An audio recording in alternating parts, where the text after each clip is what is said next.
And welcome to my channel. இது போன்ற சுவாரஸ்யமான வீடியோக்களை தெரிந்து கொள்ள மறக்காம நம்முடைய சேனலை சப்ஸ்கிரைப் பண்ணி வச்சுக்கோங்க. நான் ஒரு பெரிய முதலாளியின் வீட்டில் ஜேசிபி டிரைவராக வேலை செய்து வந்தேன்.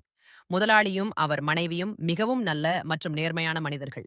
ஆனால் துரதிர்ஷ்டவசமாக ஒரு நாள் முதலாளிக்கு மாரடைப்பு ஏற்பட்டு அவர் இறந்துவிட்டார். அன்று முதல் முதலாளியின் மனைவி முற்றிலும் தனிமையாகிவிட்டாள். வீட்டில் நானும் அவளும் மட்டுமே வசிக்கத் தொடங்கினோம். அவளது கண்களில் எப்போதும் துக்கம் தெளிவாக தெரிந்தது. இருப்பினும் அவள் தைரியத்துடன் தன்னை சமாளித்து வந்தாள். ஒரு நாள் வீட்டில் யாரும் இல்லை. அவளது கோரிக்கையை என்னால் மறுக்க முடியவில்லை. ஏனென்றால் அவளது கண்களில் இருந்த தனிமையின் வழி எனக்கு தெளிவாக புரிந்தது. அன்று அவள் தன் கைகளால் எனக்காக மிகவும் அன்புடன் சமைத்து வந்தாள். நாங்கள் இருவரும் நேருக்கு நேர் அமர்ந்து சாப்பிட்டுக் கொண்டிருந்தோம். ஆனால் உணவை விட எங்கள் பார்வைகள் மீண்டும் மீண்டும் ஒன்றோடு ஒன்று சந்தித்தன. அந்த நேரத்தில் வீட்டில் யாரும் இல்லை. நானும் முதலாளியின் மனைவி மட்டுமே இருந்தோம். அவளும் என்னை படுக்கைக்கு அழைத்தாள்.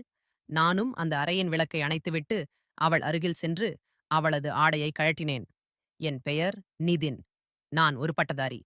ஆனால் எங்கள் குடும்பத்தின் மோசமான பொருளாதார நிலை காரணமாக எனது படிப்பை முடித்த பிறகும் எனக்கு ஒரு நல்ல வேலை கிடைக்கவில்லை. நான் பல இடங்களில் வேலை தேடினேன். பல இடங்களில் விண்ணப்பித்தேன். நேர்காணல்களிலும் கலந்து கொண்டேன். ஆனால் ஒவ்வொரு முறையும் ஏமாற்றமே கிடைத்தது. கடைசியாக ஒரு நண்பரின் அறிமுகத்தால் எனக்கு மிகப்பெரிய பணக்காரர் வீட்டில் ஜேசிபி டிரைவர் வேலை கிடைத்தது. அந்த நண்பர் தான் எனக்கு ஜேசிபி ஓட்ட கற்றுக் கொடுத்திருந்தார். அதனால் இந்த வேலை எனக்கு கடினமாக இல்லை. அந்த வீட்டின் முதலாளியும் மனைவியும் இயல்பாகவே மிகவும் நல்லவர்கள். எளிமையான பழகும் குணம் கொண்ட மனிதர்கள். நான் அவர்களின் வீட்டிற்கு சென்றபோது அவர்கள் எனக்கு தனியறை கொடுத்தார்கள். ஏனென்றால் என் வீடு அங்கிருந்து சுமார் 200 கிலோமீட்டர் தொலைவில் இருந்தது. அதனால் தினமும் சென்று வருவது என்னால் முடியாது. அந்த பெரிய வீட்டில் முதலாளியும் அவர் மனைவியும் மட்டும்தான் வசித்து வந்தனர். முதலாளி வேலை செய்யும் முழு முறையையும் எனக்கு விளக்கினார். சுற்றியுள்ள கிராமங்களில் ஜேசிபிக்கு நிறைய வேலைவாய்ப்பு இருந்தது. எனவே வேலைக்கு குறையே கிடையாது. சம்பளமும் நன்றாக கிடைத்தது. சில சமயங்களில் ஜேசிபி வேலை இல்லாத போது நான் அவர்களின் தோட்ட வேலையை பார்க்க வேண்டியிருந்தது. ஆனால் பெரும்பாலும் அதற்கு அவசியமும் ஏற்படவில்லை. நான் அவர்களின் வீட்டிலேயே தங்கியிருந்தேன்.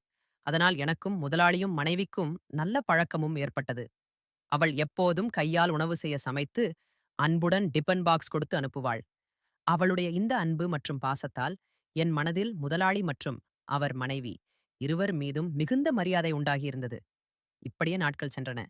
ஒரு நாள் நான் ஜேசிபி வாகனத்தில் வேலை செய்து கொண்டிருக்கும் போது திடீரென என் தொலைபேசி ஒலித்தது. திரையின் திரையில் முதலாளியின் மனைவி பெயர் மின்னியது. அழைப்பை ஏற்றபோது அவள் மிகவும் அழுது கொண்டிருந்தாள். நடுங்கிய குரலில், முதலாளிக்கு மாரடைப்பு வந்துவிட்டது. நீ உடனடியாக வீட்டுக்கு வா, அவர் மிகவும் அவதிப்படுகிறார் என்றாள். இதை கேட்டதும் என் காலடியில் இருந்த பூமி விலகியது போல் உணர்ந்தேன்.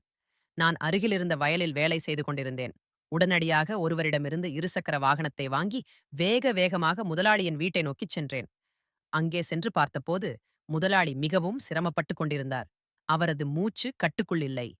நான் ஒரு நொடியும் தாமதிக்காமல் அவரது காரை எடுத்து முதலாளியை முன் இருக்கையிலையும் முதலாளியின் மனைவியை பின் இருக்கையிலும் அமர வைத்து காரை வேகமாக ஓட்டினேன். வழியெங்கும் என் மனதில் ஒரே ஒரு பிரார்த்தனைதான் ஓடிக்கொண்டிருந்தது. கடவுளே, என்னானாலும் முதலாளியை காப்பாற்றி. சிறிது நேரத்தில் நாங்கள் மருத்துவமனையை அடைந்தோம். மருத்துவர் உடனடியாக அவரை உள்ளே அழைத்துச் சென்று பரிசோதனைகளை தொடங்கினார். நானும் முதலாளியின் மனைவியும் வெளியே நின்றிருந்தோம். எங்கள் இதயங்கள் வேகமாக அடித்துக் கொண்டிருந்தன. ஆனால் சில நிமிடங்களுக்கு பிறகு மருத்துவர் வெளியே வந்து மெதுவான குரலில் மன்னிக்கவும், நாங்கள் அவரை காப்பாற்ற முடியவில்லை என்றார். இதை கேட்டதும் முதலாளியின் மனைவி கண்கள் முழுவதும் கண்ணீரால் நிரம்பி வெள்ளமன பெருகியது. அவள் அங்கேயே தரையில் சரிந்து விழுந்தாள். என் கண்களிலிருந்து கண்ணீர் வழிந்தது. இவ்வளவு நல்ல மனிதர்கள் வாழ்க்கை இவ்வளவு சீக்கிரம் முடித்துவிடுமோ என்பதை கண்ணால் நம்பவே முடியவில்லை. மருத்துவர் முதலாளியை இறந்துவிட்டதாக அறிவித்தார். அந்த நொடியில் மொத்த வீட்டிலும் துக்கத்தின் மலை சரிந்தது. முதலாளியின் மனைவியின் வாழ்க்கை அப்போதுதான் பூக்கு தொடங்கியிருந்தது. திருமணம் முடிந்து 4 வருடங்கள் மட்டுமே ஆகியிருந்தன. இன்னும் குழந்தை இல்லை. அந்த தருணத்தில் விதி சில சமயங்களில் எவ்வளவு இரக்கமற்றது என்பதை நான் ஆழமாக உணர்ந்தேன். ஒரு நொடியில் சிரித்து விளையாடும் வீட்டை அது சூனியமாக்கிவிடும். என் சொந்த இதயம் உள்ளிருந்து முற்றிலும் காலியாகிவிட்டது. மேலும் முதலாளியின் மனைவியின் கண்களில் நான் கண்ட துக்கம், தனிமை மற்றும் உதவியற்ற தன்மையை என்னால் தாங்கிக் கொள்ள முடியவில்லை. அவளது முகத்தில் படர்ந்திருந்த சோகம் என்னை உள்ளுக்குள் உடைத்தது. அந்த நாள் முதலாளியின் மனைவிக்கு மட்டுமல்ல, என் வாழ்க்கையையும் நிரந்தரமாக மாற்றியது. அவரது உலகம் இப்போதுதான் தொடங்கியது. ஆனால் விதி அந்த உலகத்தை நீண்ட காலம் நிலைக்க விடவில்லை. முதலாளி இறந்த பிறகு அவரது உடலை வீட்டிற்கு கொண்டு வந்தேன். கிராம மக்கள், உறவினர்கள், தெரிந்தவர்கள் என அனைவரும் கூடியிருந்தனர். வீடு முழுவதும் துக்கம் சூழ்ந்திருந்தது. அவரது உடலுக்கு இறுதி சடங்குகள் செய்யப்பட்டு தீ மூட்டப்பட்டிருந்த அனைவரும் கண்களிலிருந்தும் கண்ணீர் வெள்ளம் என பெருக்கெடுத்து ஓடியது. முதலாளியின் மனைவியின் துக்கத்தை வார்த்தைகளால் விவரிக்கவே முடியவில்லை. சில நாட்களுக்கு அவள் தன் பெற்றோர் வீட்டிற்கு சென்றாள். அவள் சென்ற பிறகு வீடு இன்னும் அதிகமாக வெறுமையாக இருந்தது. நானும் அந்த வீட்டிலே தங்கினேன். என் கையால் சமைத்து சாப்பிட்டேன். வெளியிலுள்ள அனைத்து வேலைகளையும் நானே செய்தேன். முதலாளியின் அறிமுகத்தால் எனக்கு வேலையும் நன்றாக கிடைத்தது. மக்கள் வேலைக்காக என்னிடம் வருவார்கள். நான் அவர்களுக்கு வேலை செய்து கொடுத்தேன். அதற்கு ஈடாக நல்ல வருமானம் கிடைத்தது. நான் எப்போதும் பணத்தின் கணக்கை சரியாக வைத்திருந்தேன். ஏனெனில் என் மனதில் முதலாளி மற்றும் அவரது குடும்பத்திற்காக மிகுந்த நேர்மையும் விசுவாசமும் இருந்தது. சுமார் 2½ மாதங்களுக்குப் பிறகு முதலாளியின் மனைவி வீட்டிற்கு திரும்பி வந்தாள். அந்த மாலை நான் ஜேசிபி வாகனத்துடன் வீட்டிற்கு வந்தபோது வாசலில் முதலாளியின் மனைவியை பார்த்தேன். நான் உடனடியாக ஜேசிபியில் இருந்து இறங்கி அவளிடம் சென்றேன். நான் அவளிடம், நீங்கள் சென்ற பிறகு நான் வேலை செய்து கொண்டு வருகிறேன், சில பணமும் சேர்ந்திருக்கிறது என்றேன். இதை சொல்லிக்கொண்டே என் அறையில் இருந்த பணத்தை எடுத்து வந்து அவள் முன் வைத்தேன். இவ்வளவு பணத்தை பார்த்ததும் முதலாளியின் மனைவியின் கண்களில் வியப்பும் ஆச்சரியமும் மின்னியது. அவர் சந்தோஷப்பட்டு, நிதின், நீங்கள் உண்மையிலேயே மிகவும் நேர்மையானவர். உங்களிடத்துல வேறு யாராவது இருந்திருந்தால் ஒருவேளை பணத்தின் ஏதேனும் முறைகேடு செய்திருப்பார்கள், அல்லது நான் இல்லாத போது ஏதாவது விற்று லாபம் பார்த்திருப்பார்கள். ஆனால் நீங்கள் வீட்டை முழுமையாக பார்த்து கொண்டீர்கள், வேலையையும் சரியாக செய்தீர்கள். நீங்கள் உண்மையிலேயே நம்பகமானவர் என்றால் அவளது இந்த வார்த்தைகள் எனக்கு மிகப்பெரிய கௌரவத்தை விட குறைவானது அல்ல. நாட்கள் மெதுவாக கடந்து சென்றன. இப்போது முதலாளியின் மனைவி முற்றிலும் தனிமையாக வாழ்ந்தாள். நான் வீட்டின் மேல் மாடியில் உள்ள அறையில் தங்கினேன். அவளது கண்களிலிருந்த துக்கம் சற்றும் குறையவில்லை. அவளது கணவர் இறந்து 5, 6 மாதங்கள் தான் ஆகிவிட்டன. ஆனால் அவளது வாழ்க்கை இன்னும் வெறுமையாகவே இருந்தது. அவள் எனக்கு சரியான நேரத்தில் உணவு கொடுத்தாலும் அவள் சரியாக சாப்பிடுவதில்லை. அதன் தாக்கம் அவளது உடல் ஆரோக்கியத்தில் தெளிவாக தெரிந்தது. அவள் நாளுக்கு நாள் மெலிந்து கொண்டே பலவீகரம் அறைந்து கொண்டே வந்தாள். நான் அடிக்கடி அவளை மருத்துவமனைக்கு அழைத்துச் செல்ல வேண்டியிருந்தது. நான் அவளுடன் சென்று மருந்துகளை வாங்கி அவளை பார்த்து கொண்டேன். முதலாளியின் மனைவி எப்போதும் என்னை ஒரு விசித்திரமான பாராட்டு கண்களுடன் பார்த்தார். ஒரு நாள் அவள் மெதுவான குரலில், என் வாழ்க்கையில் இப்போது எதுவும் இல்லை. குழந்தையும் இல்லை, குடும்பமும் இல்லை, கணவரின் அன்பும் இல்லை. எனக்கு என்ன செய்வது என்றே தெரியவில்லை என்றாள். அவளது வார்த்தைகளில் இருந்த வழி என் இதயத்தை பிறந்து சென்றது. நான் அவளை சமாதானப்படுத்தி, கடவுள் நமக்கு வாழ்க்கை கொடுத்திருக்கிறார் என்றால் அதை வாழ வேண்டும். ஒவ்வொரு புதிய நாளும் வாழ்வதற்கு ஒரு காரணம் உண்டு என்றேன். நான் இளைஞனாகவும் புத்திசாலியாகவும் அழகாகவும் இருந்தேன். ஆனால் அவரது வார்த்தைகள் என்னை உள்ளுக்குள் மிகவும் உணர்ச்சி வசப்படுத்தியது. ஒரு நாள் வேலையில்லாததால் நான் என் அறையில் அமர்ந்திருந்தேன். அப்போது முதலாளியின் மனைவி என்னை அழைத்தாள். அவள் காலில் அமர்ந்து தொலைக்காட்சி பார்த்து கொண்டிருந்தாள். நான் அவளிடம் சென்று என்ன ஆனது என்று கேட்டேன். அவள் மெதுவாக, ஒன்றுமே இல்லை, யாரிடமாவது பேச வேண்டும் என்று தோன்றியது, அதனால் உன்னை அழைத்தேன் என்றாள். பிறகு அவள், என் கணவர் போனதிலிருந்து நான் முற்றிலும் தனியாகிவிட்டேன். என் மனதை லேசாக்க, என் மனதில் உள்ள விஷயங்களை சொல்ல எனக்கு யாருமில்லை. இன்று உனக்கு விடுமுறை என்பதால் உன்னுடன் சிறிது பேசலாம் என்று நினைத்தேன்.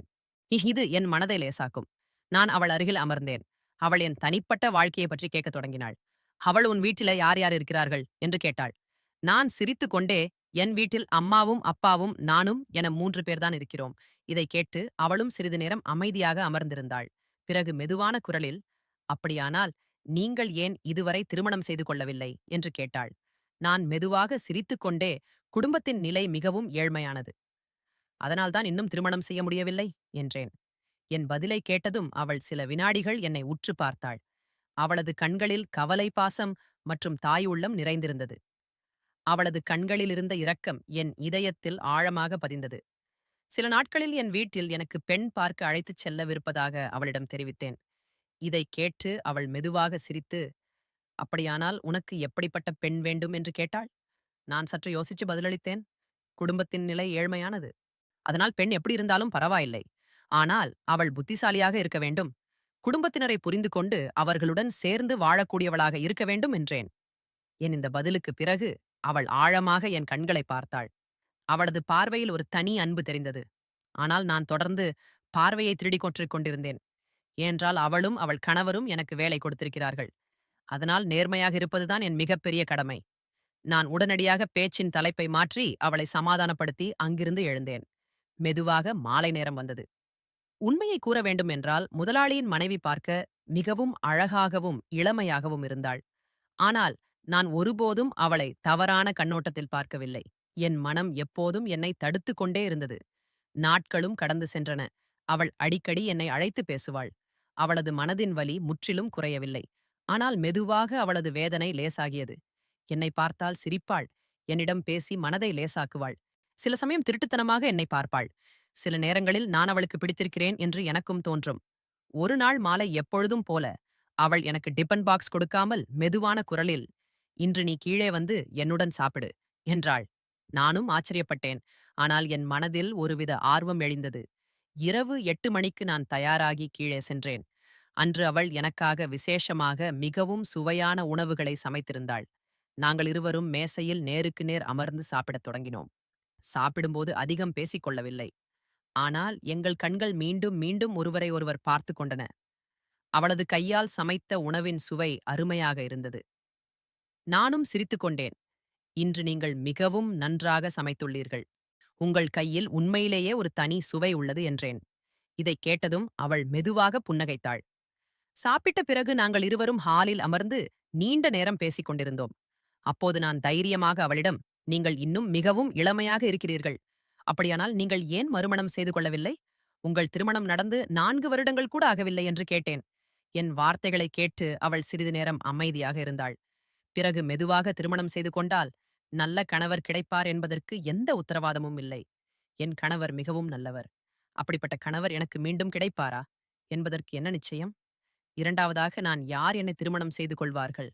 நானே ஒரு விதவை என்று சொல்லிக் கொண்டிருக்கும் போதே அவளது கண்களிலிருந்து கண்ணீர் வழிந்தது. திடீரென என் கையை தன் கையால் எடுத்துக்கொண்டாள். அவள் நடுங்கும் குரலில் என் கண்களை பார்த்து, "அஞ்சம் பச்சின், நீ என்னை திருமணம் செய்து கொள்வாயா?" என்று கேட்டாள். இதைக் கேட்டதும் நான் அப்படியே உறைந்து போனேன். அவளது கண்களை நேரடியாக பார்த்துக் கொண்டிருந்தேன். அவளது பார்வையில் வழி நம்பிக்கை மற்றும் சொல்லப்படாத ஒரு அன்பும் பிரதிபலித்தது. என் இதயம் வேகமாக துடித்தது. ஆனால் என் வாயிலிருந்து ஒரு வார்த்தை கூட வரவில்லை. என்னால் எதுவுமே பேச முடியவில்லை. அமைதியாக அவளது கண்களை பார்த்துக் கொண்டே இருந்தேன். அந்த தருணத்தின் சுமை என் வாழ்நாள் முழுவதும் என் இதயத்தில் இருந்தது. அப்போது அவள் மெதுவான குரலில், "பார்த்தாயா? நீயும் என்னை திருமணம் செய்ய தயாராக இல்லை. மக்கள் சொல்வது சரிதான்" என்றாள். நான் அவளை பார்த்து சற்று தீவிரமான குரலில், "நீங்கள் பார்க்க மிகவும் அழகாக இருக்கிறீர்கள். ஆனால் உங்கள் கணவர், அதாவது என் முதலாளி, எனக்கு இந்த வேலையை கொடுத்தார். அவர் என் மீது நம்பிக்கையை வைத்தார். அப்படி இருக்கும்போது நான் உங்களை திருமணம் செய்து கொள்வது எப்படி சாத்தியம்? என் மனம் அப்படி எதையும் யோசிக்க கூட தயாராக இல்லை" என்றேன். ஆக இதைக் கேட்டு அவள் கண்களில் கண்ணீர் வந்தது. அவள் அமைதியான குரலில், "என் கணவர் இறந்த பிறகு உண்மையிலேயே யாராவது என் மீது அக்கறை கொண்டிருந்தால், என் துயரமான நேரத்தில் எனக்கு ஆதரவாக இருந்திருந்தால், அது நீ மட்டும்தான் நிதீன்" என்றாள். அவளது இந்த வார்த்தைகள் என் இதயத்தை உருகச் செய்தது. என் கண்களிலிருந்து கண்ணீர் வழிந்தது. பேசிக் கொண்டிருக்கும் போதே திடீரென அவள் என்னை பிடித்து அழ ஆரம்பித்தாள். அந்த அழுகையின் துக்கம், தளிமை மையின் வழி மற்றும் அன்பின் ஆழ்ந்த தாகம் ஆகியவை இருந்தன. அவளது கண்களிலிருந்து வழிந்த கண்ணீரை துடைத்து அவரை அமைதிப்படுத்த முயன்றேன். அந்த நொடியிலிருந்து எங்கள் காதல் படிப்படியாக வளர ஆரம்பித்தது. சில நாட்களில் நானும் முதலாளியும் மனைவியும் திருமணம் செய்து கொண்டோம். என் பெற்றோரும் இந்த திருமணத்தை ஏற்றுக்கொண்டு எங்களுக்கு ஆசீர்வாதம் வழங்கினார்கள். திருமணத்திற்கு பிறகு நாங்கள் சில நாட்கள் என் பெற்றோர் வீட்டிலும், சில நாட்களில் என் மனைவியார் வீட்டிலும் இருந்தோம். ஏனெனில் என் கிராமத்துல ஜேசிபி வேலை மிகவும் குறைவாக இருந்தது. ஆனால் இங்கு வேலைக்கு எந்த குறைவும் இல்லை. இப்போது எங்கள் குடும்ப வாழ்க்கை மிகவும் மகிழ்ச்சியாக போய்க் கொண்டிருக்கிறது. என் மனைவி இப்போது கர்ப்பமாக இருக்கிறாள். மிகவும் மகிழ்ச்சியாக இருக்கிறாள். அவளது முகத்தில் பிரதிபலிக்கும் மனநிறைவை பார்க்கும்போது, கடவுள் உண்மையிலேயே எங்களை ஒருவருக்கொருவர் படைத்திருக்கிறார் என்று எனக்கு தோன்றுகிறது. நண்பர்களே, வாழ்க்கை எப்போது, எங்கே, எந்த திருப்பத்தில் மாறும் என்பதை யாராலும் அறிய முடியாது. நிதினின் வாழ்க்கையில் வறுமை இருந்தது. போராட்டமும் இருந்தது. ஆனால் அவன் ஒருபோதும் நேர்மை மற்றும் கடின உழைப்பு உண்மையை கைவிடவில்லை. கடினமான சூழ்நிலைகளையும் அவன் தன் பொறுப்புகளை முழு மனதுடன் நிறைவேற்றியிருக்கிறான். இந்த நேர்மையே அவனுக்கு உண்மையான அன்பு வாழ்க்கையின் உண்மையான துணை மற்றும்படி மகிழ்ச்சியான குடும்பத்தை பெற்றுத் தந்தது. இந்த வீடியோ பிடிச்சிருந்துச்சு அப்படின்னா மறக்காம நம்ம சேனலை சப்ஸ்கிரைப் பண்ணுங்க. இத பத்தி உங்களுடைய கருத்துக்களை கீழே இருக்கிற கமெண்ட் செக்ஷன்ல கண்டிப்பா சொல்லுங்க. தேங்க்ஸ் ஃபார் வாட்சிங்.